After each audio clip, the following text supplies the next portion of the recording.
है class 10th जो है मैट्रिक का फाइनल पेपर 2024 में होने वाला है, उसी का जो है आपका जो है बिहार विद्यालय परीक्षा समिति द्वारा जो है इंटरनेट द्वारा आपका मॉडल पेपर निकाला गया है। ठीक है, जिसमें 5 ठो मॉडल सेट है। ठीक है, एक विषय का 5-5 ठो मॉडल सेट जो है निकाला गया है। ठीक है, मॉडल पेपर जिसका हम लोग सॉल्यूशन करने वाले हैं। ठीक है, जो कि 2024 के लिए बहुत ही इंपॉर्टेंट प्रश्न है। इसमें से लमसम सारे प्रश्न यहीं से बनाए जाते हैं। पिछले बार सारे प्रश्न इसमें से लड़ गए थे, पांचों सेट में से। ठीक है, तो ये आपके अंतिम दिनों में निकाला जाता है, जो कि आपके पेपर से पहले निकाला गया है। तो इसको आपको टोटल रट लेना है प्रश्नों को। ठीक है, तो ये मॉडल सेट पहला है साइंस का। ठीक है, ये 20 फरवरी का जो है विरल क्वेश्चन पेपर समझ लीजिए वैसा ही है। ठीक है, क्योंकि सारे प्रश्न इसी से उस दिन आपको मिलेंगे देखने को। तो ठीक है, चलिए पहला प्रश्न देखते हैं यहाँ पे क्या दिया है। और हमारे चैनल पर पहली बार आए हैं तो प्लीज़ चैनल को सब्सक्राइब कर लीजिए, ताकि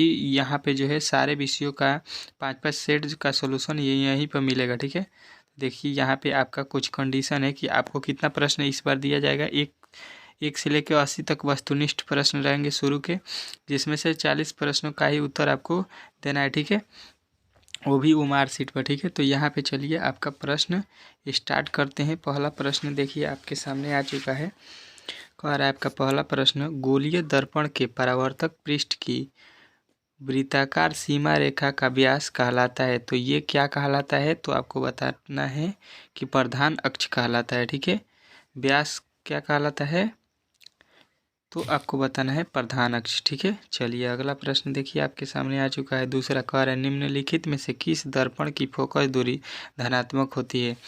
तो किस दर्पण का फोकस दूरी जो है आपको धनात्मक होता है, तो मालूम होगा कि वो आपका कौन सा दर्पण होता है। तो उत्तल दर्पण का जो है फोकस जो है धनात्मक होता है। तो ऑप्शन नंबर ए वाला आपको लगाना है। ठीक है, ये जो है प्रश्न आपके इंटरनेट द्वारा जारी किया गया है। ठीक है, बिहार बोर्ड के ऑफिशियल वेबसाइट से। ठीक है, तो आप लोग इन प्रश्नों को जो है बहुत अच्छे तरीके से रट लेना है। ठीक है, और वीडियो को अंत तक देखना है, क्योंकि सारे प्रश्न इसी से आएंगे। ठीक है, इसका सब्जेक्टिव का भी हम लोग सोल्यूशन करेंगे पाँचों सेट का।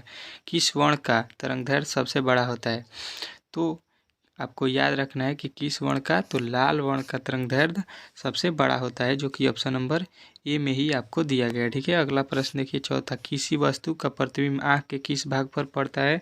तो किसी भी वस्तु का जो है आँख का प्रतिबिंब रेटिना पर बनता है या पड़ता है, आपको याद रखना है। ठीक है, चलिए अगला प्रश्न देखिए आपके सामने यहाँ पे आ चुका है।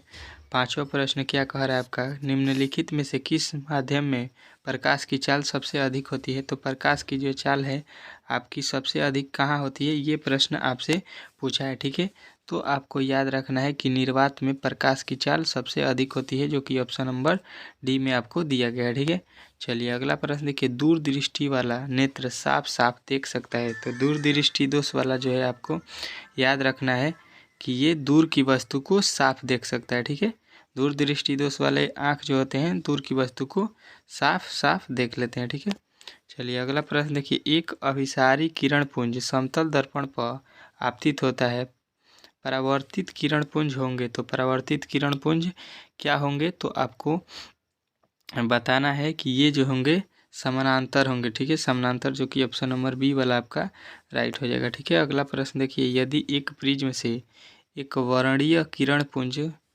गुजरे तो उसका क्या नहीं होगा। तो उसका जो है आपको बताना है कि वर्ण विक्षेपण जो है नहीं होगा, जो कि ऑप्शन नंबर सी में आपको दिया गया है। ठीक है, अगला प्रश्न देखिए, वायु में कांच के उत्तल लेंस की वायु में शक्ति होगी। ठीक है, वायु में जो है कांच के उत्तल लेंस के वायु में शक्ति क्या होगा, ये आपसे पूछा गया है। तो आपको बताना है ये धनात्मक होगा, जो कि ऑप्शन नंबर बी वाला आपका राइट हो जाएगा। ठीक है, चलिए अगला प्रश्न देखिए, जल की एक गोलीय बूंद में व्यास के अनुदिश आपतित किरण का कितनी बार अपवर्तन होगा। तो कितने बार अपवर्तन होगा, तो आपको बताना है कि ये 2 बार अपवर्तन होगा। ठीक है, ऑप्शन नंबर बी वाला आपका राइट हो जाएगा। ठीक है, अगला प्रश्न देखिए, स्विच लगाए जाते हैं। तो स्विच जो है आपको बताना है कि ये गर्म तार में लगाए जाते हैं। ठीक है, ऑप्शन नंबर सी जो है आपका राइट हो जाएगा। अगला प्रश्न देखिए, जूल कूलम कहलाते हैं। तो जूल कूलम जो है आपको याद रखना है कि क्या कहलाते हैं, तो वोल्ट कहलाते हैं। वोल्ट बराबर जूल बटा कूलम होता है। ठीक है, चलिए अगला प्रश्न देखिए आपके सामने आ चुका है। चुंबकीय क्षेत्र का एसआई मात्रक क्या होता है? तो चुंबकीय क्षेत्र का एसआई मात्रक आपको याद रखना है कि टेस्ला होता है। ठीक है, चुंबकीय क्षेत्र का एसआई मात्रक टेस्ला होता है। ठीक है, चलिए अगला प्रश्न देखिए, कह रहे विद्युत घंटी विद्युत धारा के किस प्रभाव पर कार्य करती है? तो विद्युत घंटी जो है विद्युत धारा के क्या है कि चुंबकीय प्रभाव पर कार्य करती है। तो ऑप्शन नंबर सी वाला आपको लगाना है। ठीक है, अगला प्रश्न देखिए, डायनेमो बदलता है। डायनेमो जो है किसको किस में बदलता है? तो यांत्रिक ऊर्जा को विद्युत ऊर्जा में बदलता है। ठीक है, चलिए अगला प्रश्न देखिए, कह रहा है अपवर्तनांक का रंग पर निर्भर करना कहलाता है। तो अपवर्तनांक का रंग पर निर्भर करना क्या कहलाता है? तो आपको बताना है वर्ण विक्षेपण कहलाता है। ठीक है, ऑप्शन नंबर डी जो है आपका राइट हो जाएगा। ठीक है, अगला प्रश्न देखिए, एक मोटर कार के पारदर्शी दर्पण में बना प्रतिबिंब होता है। तो आपको बताना है कि वो वस्तु से छोटा बनता है जो किसी भी हम लोग मोटर गाड़ी के पीछे देखने के लिए यूज करते हैं जिस दर्पण का। ठीक है, एक विद्युत सेल से विद्युत प्राप्त करने पर उसके सिरों के बीच विभवांतर का मान हो जाता है। तो कितना हो जाता है? तो आपको याद रखना है कि ये विद्युत वाहक बल से अधिक हो जाता है। ठीक है, ऑप्शन नंबर ए जो है आपका राइट हो जाएगा। ठीक है, चलिए अगला प्रश्न देखिए, यहाँ पे कह रहा है एक अवतल दर्पण के ध्रुव एवं फोकस के ठीक मध्य स्थित बिंदु के लिए आवर्धन होगा। तो उसका आवर्धन कितना होगा? तो आपको याद रखना है कि उसका जो है आवर्धन हो जाएगा कितना? तो आपको याद रखना है 2 हो जाएगा। ठीक है, आवर्धन कितना हो जाएगा? 2। ठीक है, चलिए अगला प्रश्न देखिए, जीवाश्म ईंधन के जलने से किनके ऑक्साइड उत्पन्न होते हैं? तो किनके ऑक्साइड उत्पन्न होते हैं? तो आपको याद रखना है कि इसमें सभी। ठीक है, इसमें सभी यानी सल्फर के, कार्बन के और नाइट्रोजन सभी के उत्पन्न होते हैं। ठीक है, तो ऑप्शन नंबर डी जो है आपको याद रखना है। ठीक है, अगला प्रश्न देखिए, विद्युत प्रतिरोधकता का एसआई मात्रक क्या होता है? तो विद्युत प्रतिरोधकता का जो है एसआई मात्रक आपको याद रखना है कि ये होता है ओम मीटर। ठीक है, ओम मीटर जो कि ऑप्शन नंबर ये वाला ही आपका राइट है। ठीक है, कह रहा है 22 नंबर, चुंबकीय फ्लक्स में परिवर्तन की दर का एसआई मात्रक क्या होता है?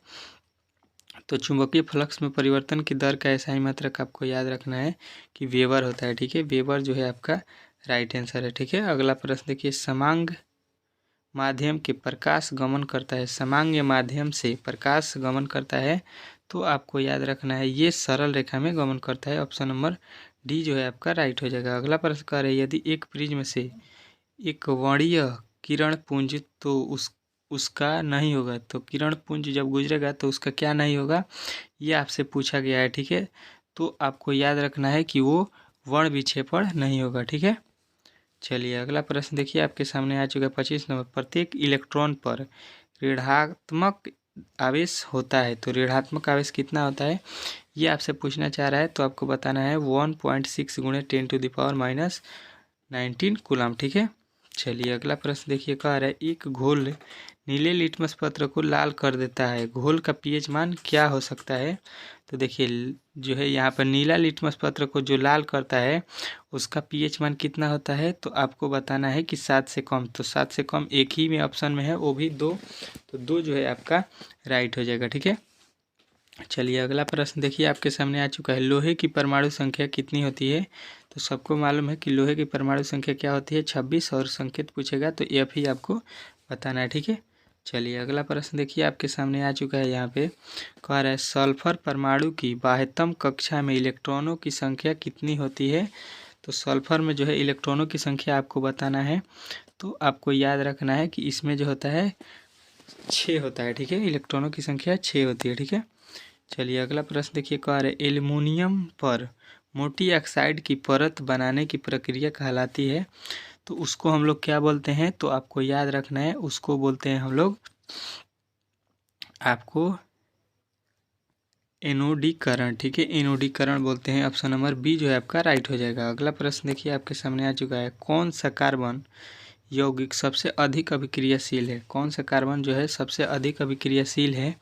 तो आपको याद रखना है C2H4। ठीक है, C2H4 जो है सबसे अधिक अभिक्रियाशील है। ठीक है, अगला प्रश्न देखिए, विरंजक चूर्ण का रासायनिक सूत्र क्या है? ठीक है, तो विरंजक चूर्ण का रासायनिक सूत्र आपको याद रखना है CaOH2 के होल ट्वाइस जो है आपका राइट आंसर है। ठीक है, चलिए अगला प्रश्न देखिए, रासायनिक अभिक्रियाओं में भाग लेने वाले पदार्थ को कहा जाता है।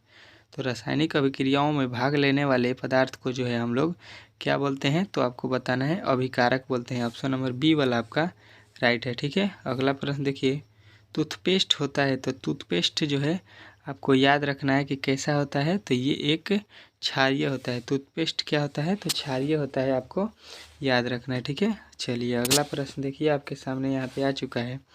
क्या कह रहा है आपका अगला प्रश्न, निम्नलिखित में से कौन कार्बोक्सिलिक समूह है। कार्बोक्सिलिक समूह का इसमें कौन है, ये आपसे पूछा गया है। तो कार्बोक्सिलिक समूह का जो है आपको याद रखना है COOH जो है आपका कार्बोक्सिलिक समूह का होता है। ठीक है, चलिए अगला प्रश्न देखिए 35, निम्नलिखित में से किसके कारण अम्ल वर्षा होती है। अम्ल वर्षा किसके कारण होती है, तो आपको याद रखना है कि ये SO2 के कारण होता है। ठीक है, SO2 जो है आपके ऑप्शन नंबर सी वाला आपका राइट है। ठीक है, अगला प्रश्न देखिए कह रहा है निकेल की परमाणु संख्या है। तो निकेल की जो है परमाणु संख्या आपको पूछा गया है, तो आपको बताना है निकेल का 28 होता है, उसका संकेत क्या होता है Na। ठीक है, चलिए अगला प्रश्न देखिए आपके सामने आ चुका है।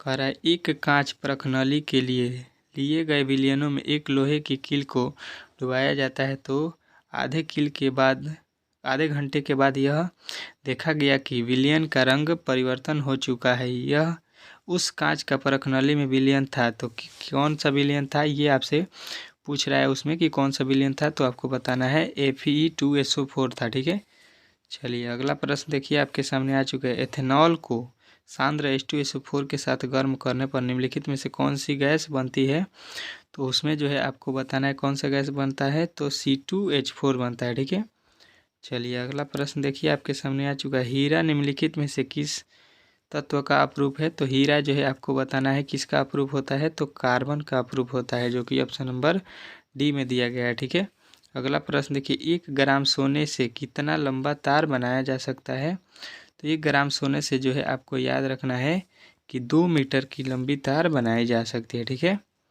चलिए अगला प्रश्न देखिए निम्नलिखित यौगिकों में कौन सा जल में विलय है। जल में कौन विलय है, ये आपसे पूछा गया है, तो आपको याद रखना है ग्लूकोज जो है आपका राइट आंसर है, ऑप्शन नंबर सी। ठीक है, अगला प्रश्न देखिए निम्नलिखित में से कौन अम्लगम है, इसमें आपको बताना है 42 में, तो आपको याद रखना है NaHG। ठीक है, ये अम्लगम है। ठीक है, चलिए अगला प्रश्न देखिए 43, एथिलीन का IUPAC नेम क्या होता है, ये आपसे पूछा गया है, तो आपको बताना है एथीन होता है। ठीक है, एथीन। चलिए अगला प्रश्न देखिए आपके सामने आ चुके हैं। ब्यूटेन का अणु सूत्र C4H80O है, इसका अभिक्रियाशील मूलक क्या है, तो इसका जो है अभिक्रियाशील मूलक निकालिएगा तो आपको पता चलेगा कि एल्डिहाइडिक होगा। ठीक है, चलिए 45 नंबर प्रश्न कि एल्काइन में 2 कार्बन परमाणुओं के बीच कितने सहसंयोजक बंध होते हैं, तो एल्काइन जो है उसमें 2 परमाणुओं के बीच कितने सहसंयोजक बंध होते हैं, तो आपको बताना है 3। ठीक है, ऑप्शन नंबर बी जो है आपका राइट हो जाएगा। ठीक है, चलिए अगला प्रश्न देखिए आपके सामने आ चुका है। कह रहे सीने बार किस धातु का अयस्क होता है, तो सीने बार जो है आपको याद रखना है कि ये जो होता है Hg जो है मरकरी का होता है अयस्क। ठीक है, चलिए अगला प्रश्न देखिए कह रहा है सल्फाइड अयस्क का सांद्रण निम्नलिखित में से किस विधि द्वारा होता है,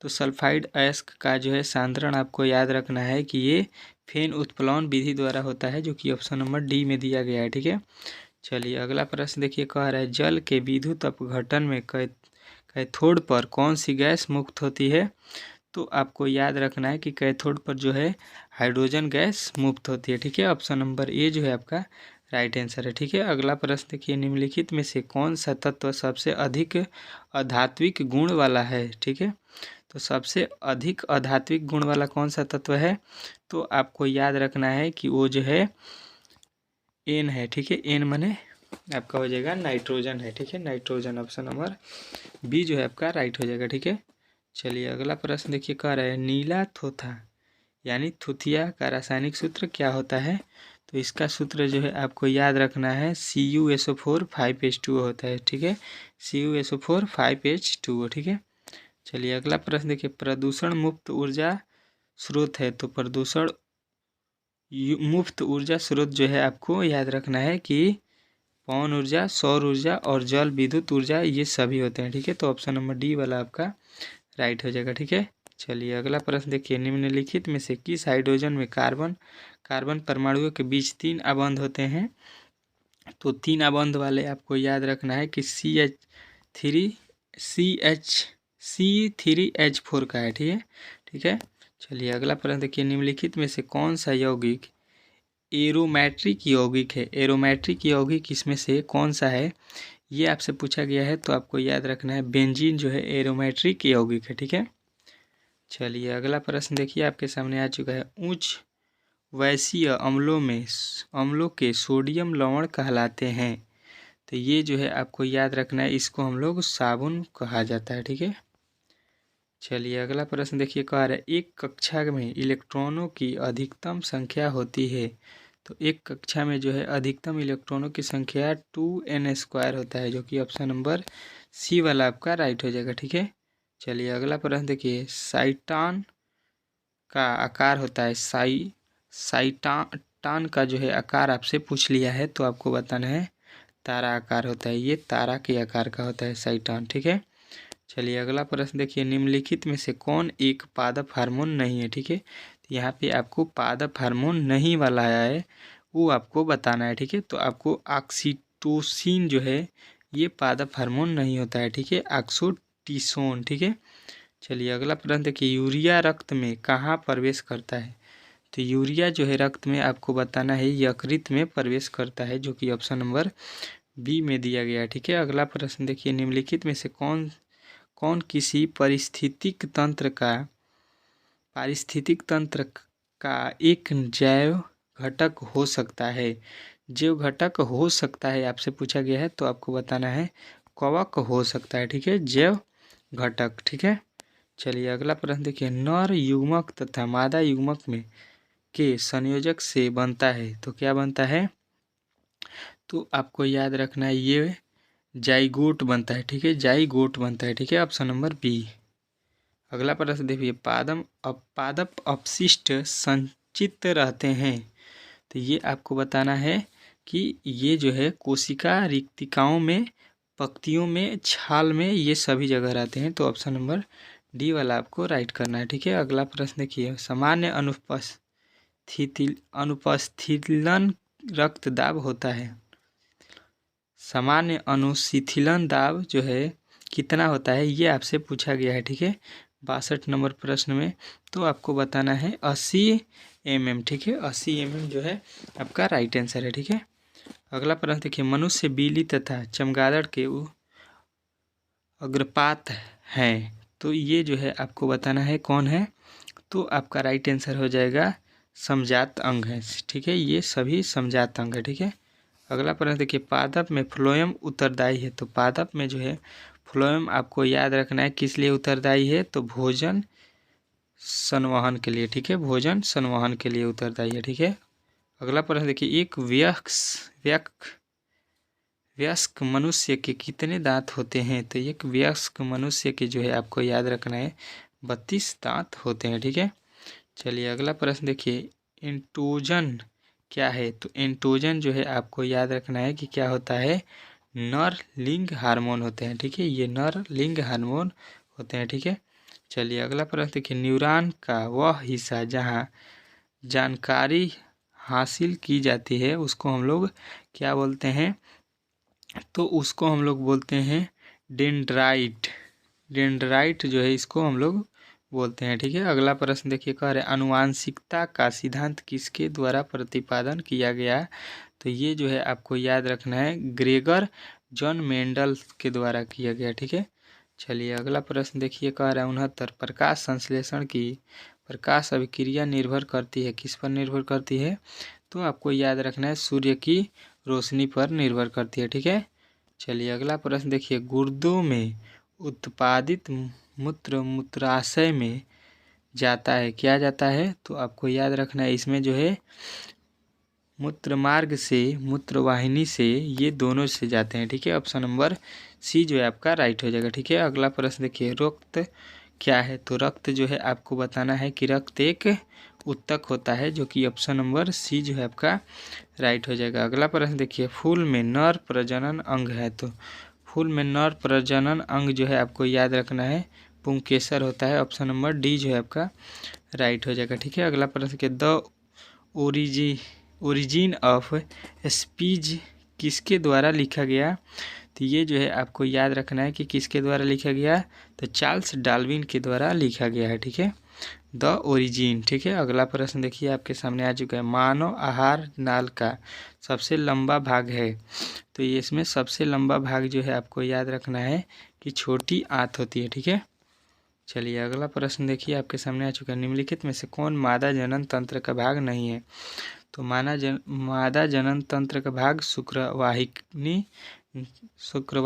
नहीं होता है। ठीक है, चलिए अगला प्रश्न देखिए आपके सामने आ चुका है 76, किस जीव में हीमोग्लोबिन नहीं होता है? तो किस जीव में जो है आपको हीमोग्लोबिन नहीं होता है? तो आपको याद रखना है मक्खी में जो है हीमोग्लोबिन नहीं होती है। ठीक है, चलिए अगला प्रश्न देखिए, मनुष्य में श्वेत रक्त कोशिकाओं की जीवन अवधि कितनी होती है? तो मनुष्य में श्वेत रक्त कोशिकाओं की जीवन अवधि आपको याद रखना है 12 से 20 दिन के बीच होता है। ठीक है, चलिए अगला प्रश्न देखिए, प्रसिद्ध पुस्तक द माइक्रोग्राफिया किनके द्वारा लिखा गया है? तो ये जो है आपको याद रखना है कि रॉबर्ट हुक के द्वारा लिखा गया है। ठीक है, चलिए अगला प्रश्न देखिए, पौधों और पशुओं के कोशिकाओं का वैज्ञानिक अध्ययन क्या कहलाता है? तो ये जो है आपको याद रखना है कोशिका विज्ञान कहलाता है। ठीक है, चलिए अगला प्रश्न देखिए आपके सामने आ चुका है 80, पौधों में भोजन किस रूप में जमा होता है? तो पौधों में भोजन किस रूप में जमा होता है? तो आपको बताना है कि ये स्टार्च के रूप में जमा होता है। ठीक है, तो यहाँ पे जो है आपके 80 ठो वीवीआई ऑब्जेक्टिव प्रश्न इस सेट के थे, जिसको हम लोगों ने कंप्लीट कर लिया। ठीक है, अब इसका सब्जेक्टिव बचा हुआ है, तो उसको भी हम लोग कंप्लीट करेंगे। और आपके जितने भी यहाँ पे 5-5 सेट दिया गया है सारे विषय का, मैथ जो है और साइंस, सोशल साइंस, हिंदी, सारे विषयों को हम लोग कंप्लीट करेंगे। तो इसके लिए आप लोग हमारे चैनल को सब्सक्राइब कर लीजिए और वीडियो को लाइक कर दीजिए और शेयर कर दीजिए। ठीक है, ताकि मैं जब भी वीडियो अपलोड करूँ तो सबसे पहले नोटिफिकेशन आप तक चला जाए।